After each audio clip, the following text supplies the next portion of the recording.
What's up, my friend? Welcome to our channel today. I am Y311H. Good well, soul. We shall be going through videos together with you. The type of videos that you might find are funny, good vibes, mysterious, woke, even videos about our creator. And all these videos, my friend, we shall be reacting together to them with the intentions of making sure our message reaches the whole world. Our message of love, peace, honesty, and forgiveness. In this last virtue, forgiveness, my friend, let's hear what this book of wisdom tells us about forgiveness. This is what it says in Psalm 131 going down. Out of the depths I cry to you, O Lord. O Lord, hear my voice. Let your ears be attentive to my cry for mercy. If you, O Lord, kept a record of sins, O Lord, who could stand? But with you there is forgiveness. Therefore, you are feared. Wonderful. God is great, my friend, and able to forgive all our iniquities. And above all, guide us in our lives and in everything we do. Just like in this show, we shall start by talking with our Creator to ask for guidance and for forgiveness of many sins that we may have committed in different ways. So let's do so kindly before we start the show. Thank you, wonderful Creator, for this day. Thank you, dear Lord Father, for your breath in us. Thank you, dear Lord, for gathering us here in unity and in love, together with your child here, today's viewer. All glory and honor, Father, belong unto you. Thank you, dear Lord Father, for you are filled with mercies and are forgiving towards all our sins, Father. Dear Lord, may your mercies never leave us, and may your light shine upon our lives. May this viewer, dear Lord, receive your blessings, Father, that have been kept for them before we reach the end. Guide us all through and fill us with your spirit. In your holy name, King of Kings, we do pray, trusting and believing. Amen. Interesting soul. Let's dive in. Good vibes all the way.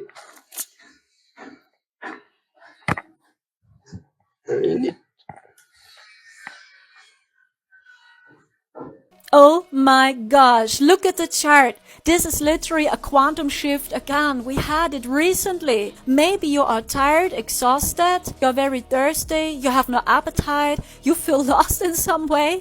Time is speeding up again. You can't say what day it is, what time it is. You're not imagine things. We go through a timeline shift again. Finally, Pluto is in Aquarius, and with this shift, you have many ideas, many visions, and life is simply flowing. Mercury is in retrograde soon. Be prepared. Mercury brings us much chaos in communication. We're living in so exciting times.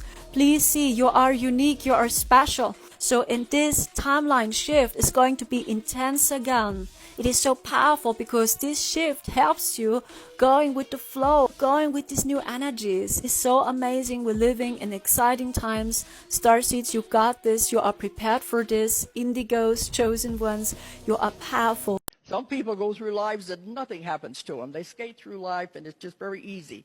They're living a resting life. But you don't know what they are resting up from. The last life may have been horrible. Maybe they were killed in war or something. Or maybe they're resting up for something. This is why you can't judge. You don't know where they are in their evolution. And you get people who keep making the same mistakes. They're doing bad things to each other, creating more and more karma. They're not moving forward. But that's where they are. You never know another person's plan, what they came in with. You can't judge them. Because so many of us have taken so long to learn the lessons, we're caught on the wheel of karma. We haven't got it. We keep making the same mistake over and over and over again. And you don't get out of anything. You have to take that lesson until you learn it. And you keep coming back with the same people, just playing different roles. You be the husband this time, I'll be the wife. Or you be the mother, I'll be the child. Maybe we can figure it out. But it's the wheel of karma. One of the only things that Jesus came to teach us was how to get off the wheel of karma. We were going round and around and around. We were not moving upward. So he came to show us how to get off of the wheel. course, the only way is always with love. Love is the greatest thing there is. God, the source, is total love. And that's all they're ever trying to teach anyone. Hmm. I think that what looks like a jet. Is this a war jet or what's up? Oh my god, this is crazy. And it's accompanied by some UFO there. Or let's say this large flying metal circular shaped objects. Huh? What's up? What are they up to? Where could they be heading? Oh, that is like these aliens have been taking a vacation here on Earth. Lots of activities in the sky with these things, my friend. Unidentified crazy stuff. Hmm? What are these ones up to now? No. And they don't bother if they are being seen. They are just cool and they are just moving, thinking we cannot see them. Hmm? Or maybe these things are big drones. It's hard to understand, my friends. Yo, in this world, you really need lots of honesty. So that we could even be able to know if these things inside they are real aliens or it's just some guys playing tricks on others. You see? This is crazy. What in the sky is glitching is going on? What is going on here? Is it the apocalypse? Oh my god. It's like 5 o'clock p.m. like November the 19th. The sky is literally purple.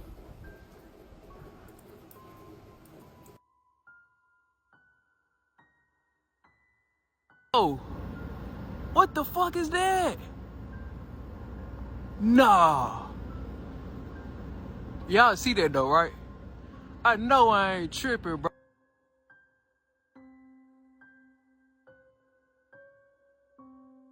Look at that.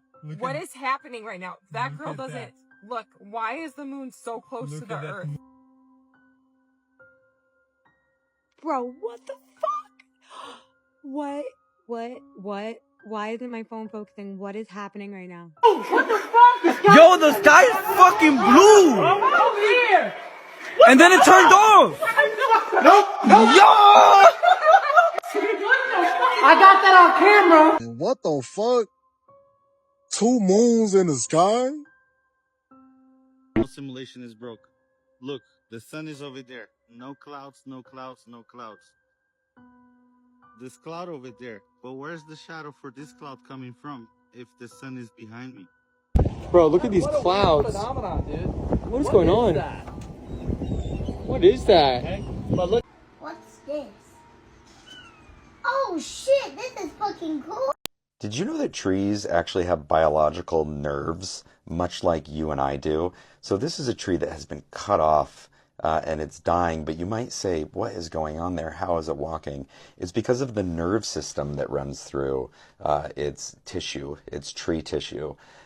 So it's much like when you kill a fish, after it's dead for a while, it might start flopping around because the nerves are reacting. So sadly, this part of the tree has died, but these are just the nerves spasming, but it's making it give its walk. They said that this is actually what inspired J.R. Tolkien to write those tree creature critters into the Lord of the Rings books that helped save Frodo and the crew.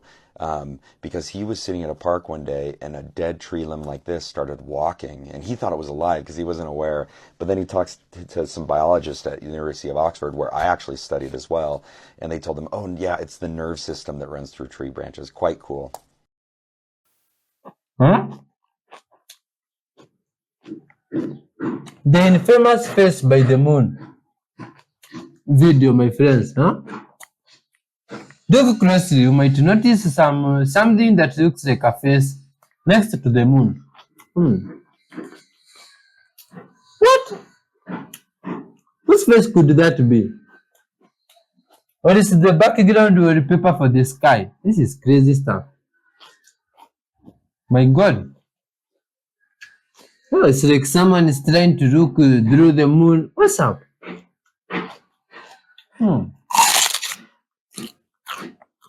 This is crazy stuff. If that is just the size of the face, imagine the whole body its size. Huh? Man, We had tough times we are living in, my friends.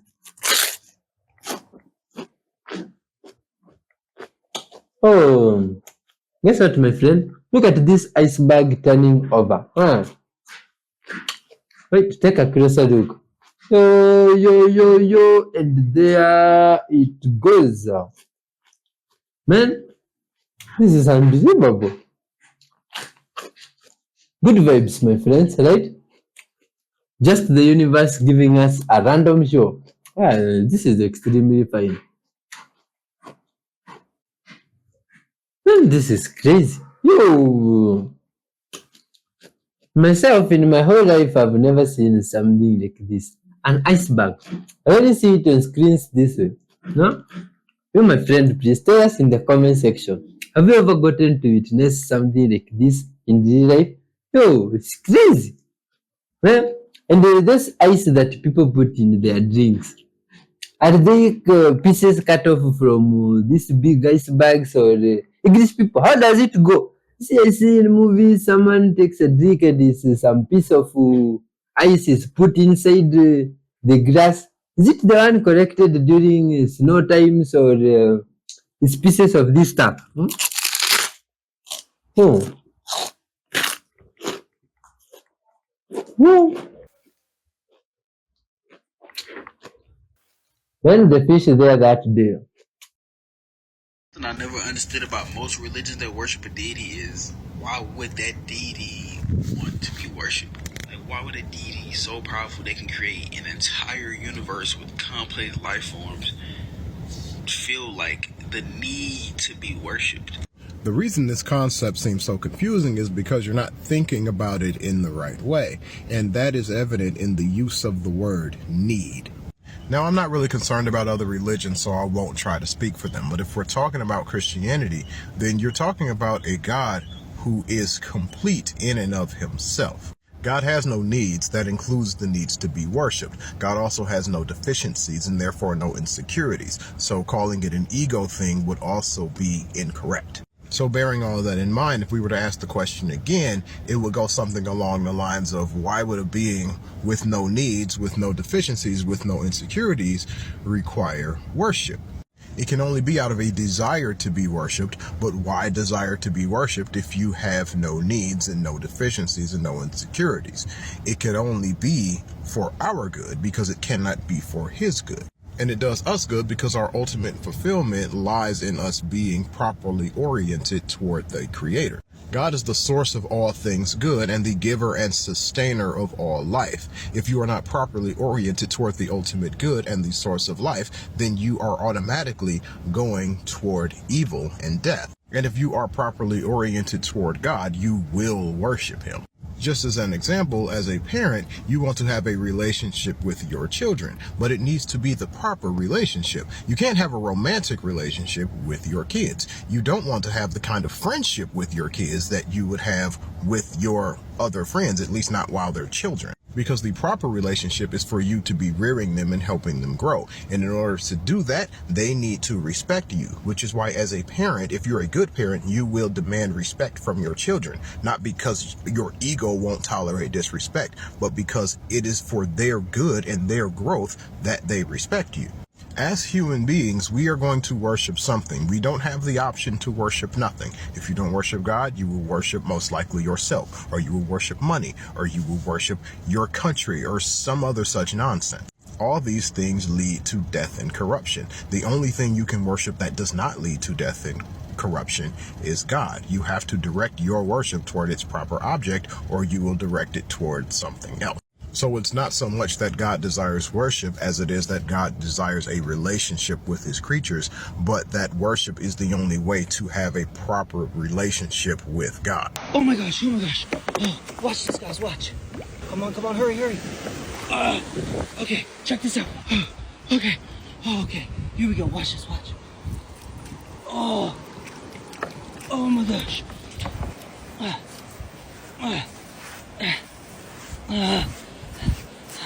Come on. Oh, this thing's huge. Okay, here we go. Oh my gosh. Look at this. It's one this awful there.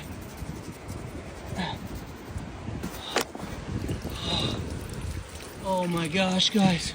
Do you know what this is? This is a whale bone, fossilized in this big rock on the beach here in Santa Cruz. It's probably close to 3 feet long, and it's just embedded in this rock. And you can see there's more stuff here, more bones under all of this sand. This beach is littered with sea animal fossils that are millions of years old. And there's so many bones embedded in all of these rocks. That's why they call this place the Boneyard. You slipped through the fabric of time and went back 250 million years ago, and you've discovered the truth. Well, I may have just figured out a different way that we can figure out where these dragons actually are. Now, many of you have heard by now that I came into contact with a new person on Telegram in an encrypted chat saying that he wants to buy a hangar in Madagascar and fly over Antarctica to see if these continents actually are here, and he's been getting information from the dark web as well as from astral projecting, and he's been writing it down in a book that he's writing. Now here's a new page that he gave me permission to share with you, but I had to cross out the name of the actual continent where the dragons are apparently from, or they traveled to when they escaped Middle Earth because in the Middle Ages they were being attacked. Now what he found out from both this astral projecting as well as from the CIA document that he just purchased from the dark web before it destroyed his computer was that this continent, which I'm about to show you on the new map that he just drew, this is where no humans reside or any other being that is not a dragon or some type of beast. Now this new continent is filled with many precious ores, and it could make you a lot of money, and that's what he wants to do. Or he doesn't actually want to do this, he wants to go to a different continent, but I was trying to talk him into going to this one because you can make so much money here, but he said it's too dangerous and that we would most likely die if we tried to actually go over here. So here's his map that he's been drawing based on the dark web documents as well as astral projection. We already talked about that continent. Here's the one that I was saying the dragons were from, and which was a very dangerous continent filled with precious ores as well as dangerous fauna as well.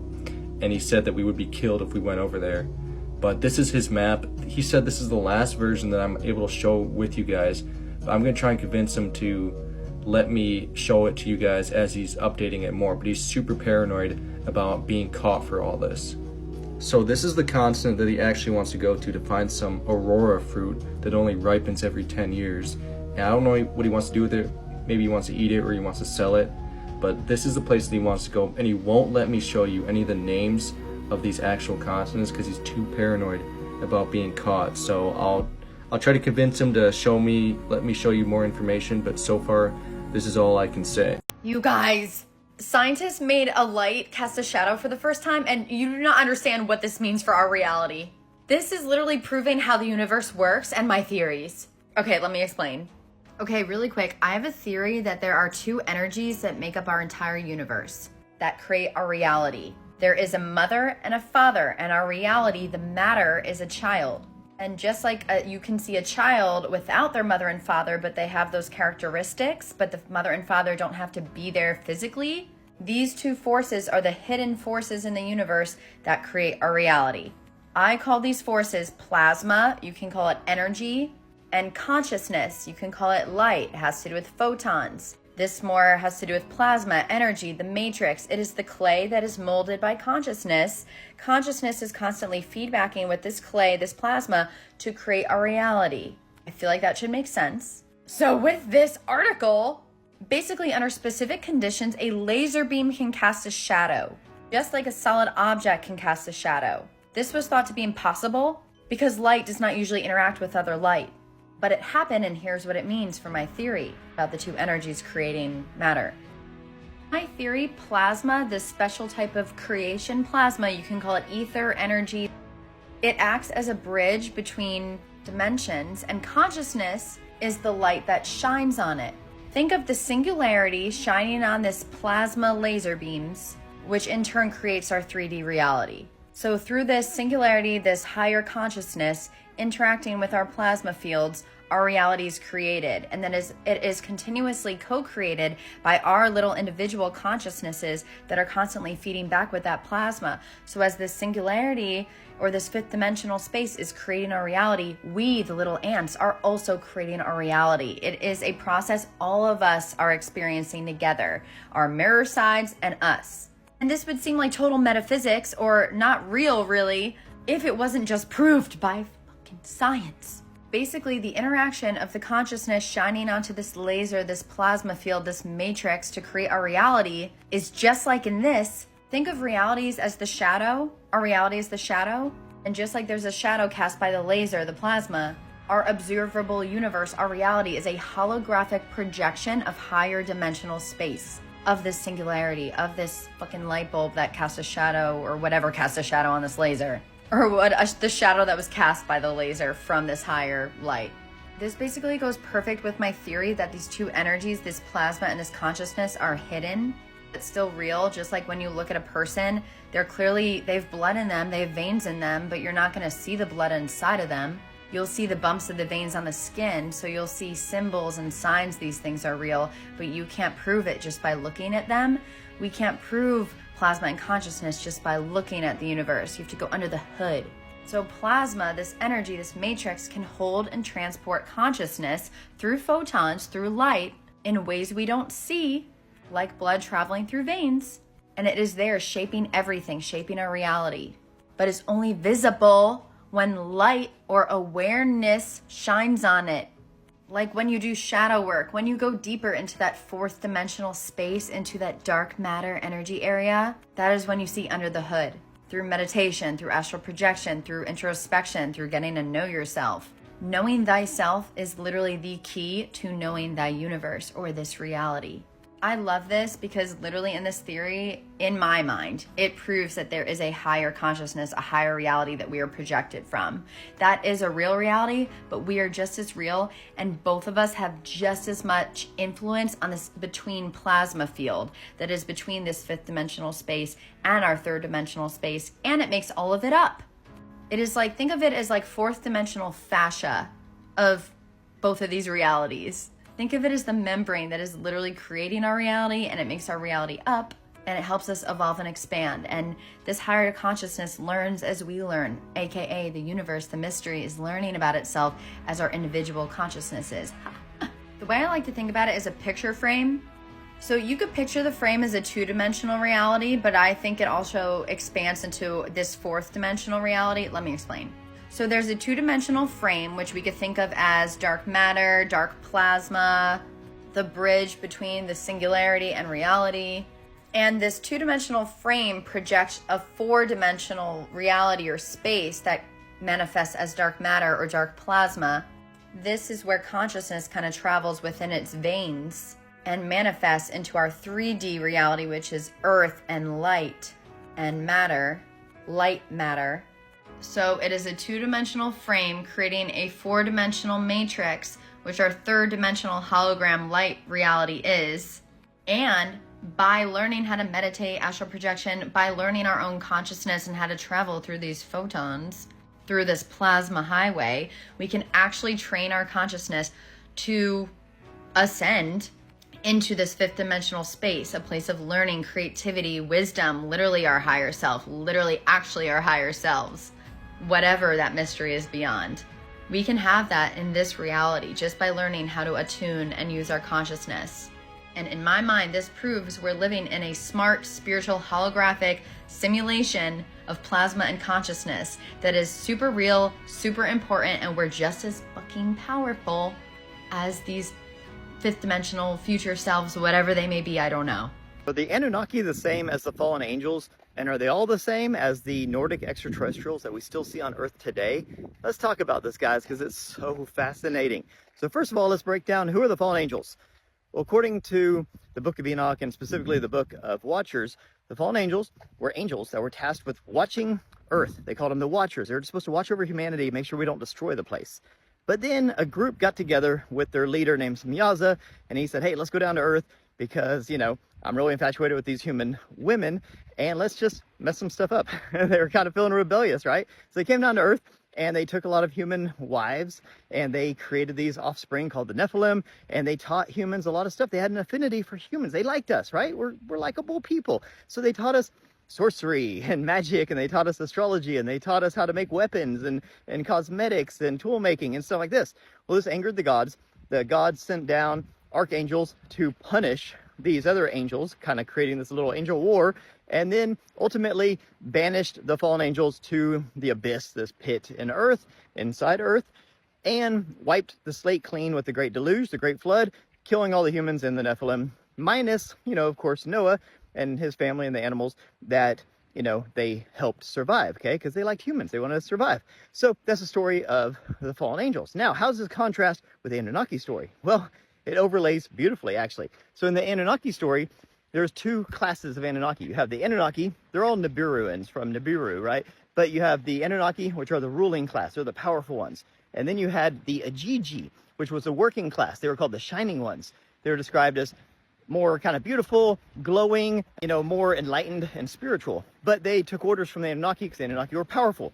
Now, there was this little war that happened because the Ajiji rebelled, just like the fallen angels. They said, hey, you know what? We don't want to do this anymore. We're rebellious. And they came down to Earth because they were stationed in these space stations. The Anunnaki actually lived on Earth. The Ajiji lived in the moon and on Mars. They came down, they took human wives, and they created offspring. They taught humans all sorts of stuff, tool making, weapon making, sorcery, magic, all the same stuff. They had an affinity for humans and wanted us to succeed, so they actually helped engineer us and gave us more of their DNA and genetics and stuff so that we'd be more prosperous. This angered the Anunnaki. There was a battle. Anunnaki eventually ended up going back to Nibiru, and the Ajiji stayed here and, helped us after the flood to reestablish ourselves, okay? See the parallels. It's like the exact same story. Now, the reason I think that these could be also what we call the ultra-terrestrials or the Nordics is because, especially in the story of the Ajiji, they stayed behind with Enki, and they had families and wives here with the humans. They wanted us to succeed. They helped us after the flood. They helped restart civilization and all this stuff.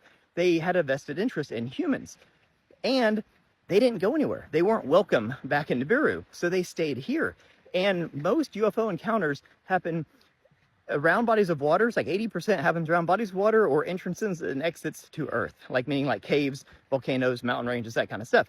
So it paints this picture where these beings that we see, like when people describe being in these craft, these UFOs, oftentimes they describe these like tall humanoid people that they say look like Nordics, okay, kind of glowing, kind of shining. They used to call these the shining ones back in the day. Same descriptions.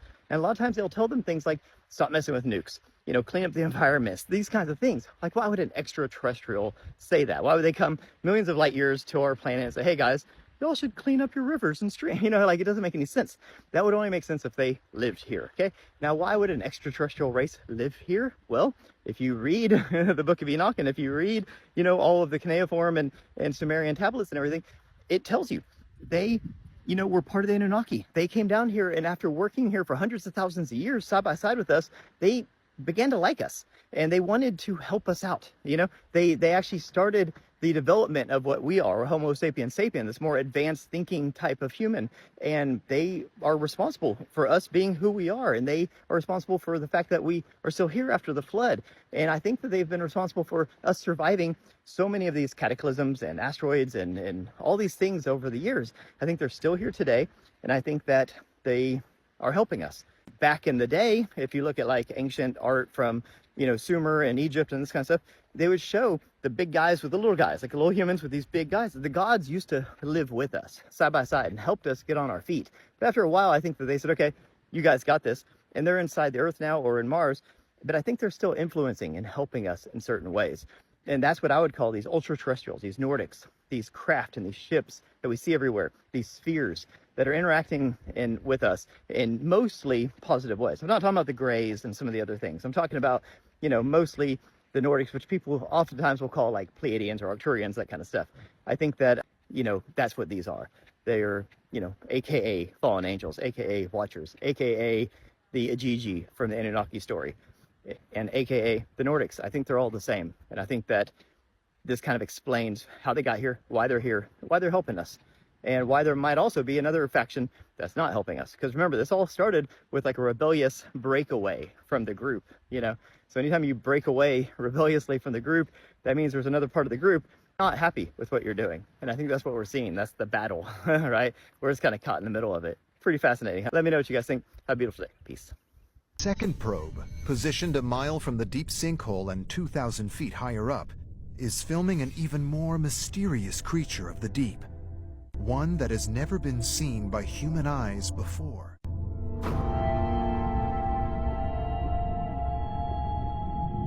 With a bulbous, gelatinous head, and trailing a long strand with what looks like a weight on the end. This is an entirely unknown species of creature known as a sea squirt. Only further study and sightings could reveal the secrets of its bizarre body.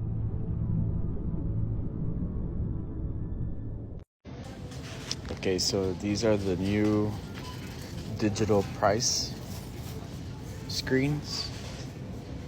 So the whole goal of these is to adjust the prices on the items as they become more in demand. So for example, right now these are 90 cents. Let's say around 6 o'clock or during the busier time, these will go up to $1. They'll fluctuate based off of demand. So these are connected to the Wi-Fi and to the registers. Once the inventory on these items become low, the prices will start to shoot up to $1.20. They're gonna start incorporating all these all over. Yeah, so it's pretty crazy. I'll come back later on in the day and you'll see this go up and down in price. You'll see it go as low as like 89 cents, which is pretty crazy.